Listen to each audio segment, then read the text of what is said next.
అండి welcome to my channel. ఈరోజు అయితే మాత్రం అమ్మవారి ఇంట్లో ఆవ చట్నీ అయితే పెట్టిండ్రు. యాక్చువల్లీ నా ఫేవరెట్ అని చెప్పొచ్చు ఆవ చట్నీ. కానీ ఎప్పుడు పెట్టే విధంగా కాకుండా ఈసారి కొంచెం కొత్తగా ట్రై చేసిండ్రు చట్నీ మాత్రం. అంటే అమ్మ ఎప్పుడు తాలింపు వేస్తుంది, కానీ తాలింపు వేయకుండా చట్నీ పెట్టాం ఈసారి మాత్రం. టేస్ట్ అయితే భలే ఉంటుంది. ఒక్కసారి మీరు కూడా ట్రై చేయండి. ఫస్ట్ అయితే మాత్రం మనకు చట్నీ పెట్టనీకే మామిడికాయ ముక్కలు అయితే కావాల్సిందే కదా.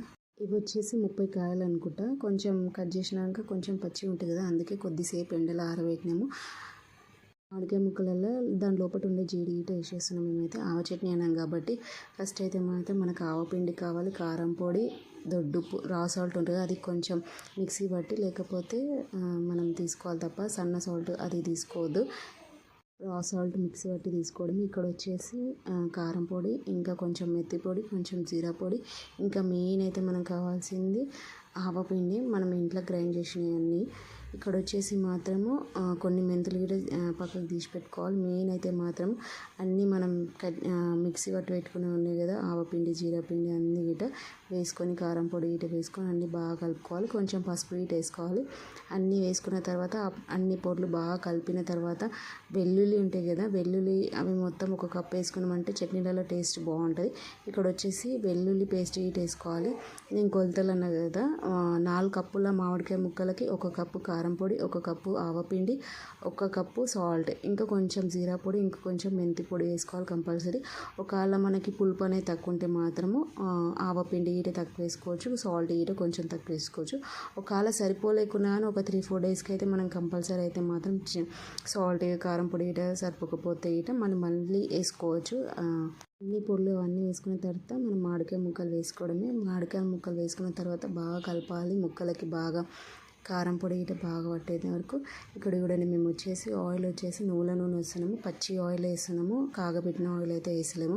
ఇక్కడ వచ్చేసి నూనె వచ్చేసి మనకి 1.5 లీటర్ పట్టింది ఈ చట్నీకి మాత్రము. చాలామంది అయితే పల్లి నూనె పోస్తారు, కానీ నువ్వుల నూనె పోయి టేస్ట్ అయితే భలే ఉంటుంది.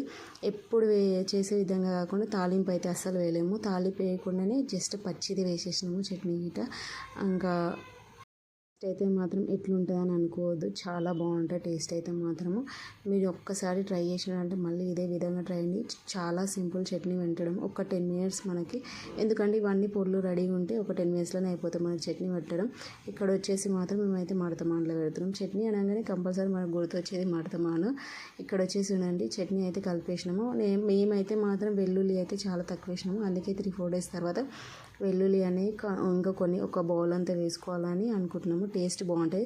వెల్లుల్లి అయితే మనము తింటుంటే ఆ క్రంచీనెస్ అయ్యి వేరే లెవెల్ అని చెప్పొచ్చు. నిజంగా అంత బాగుంటుంది టేస్ట్ వచ్చేసి.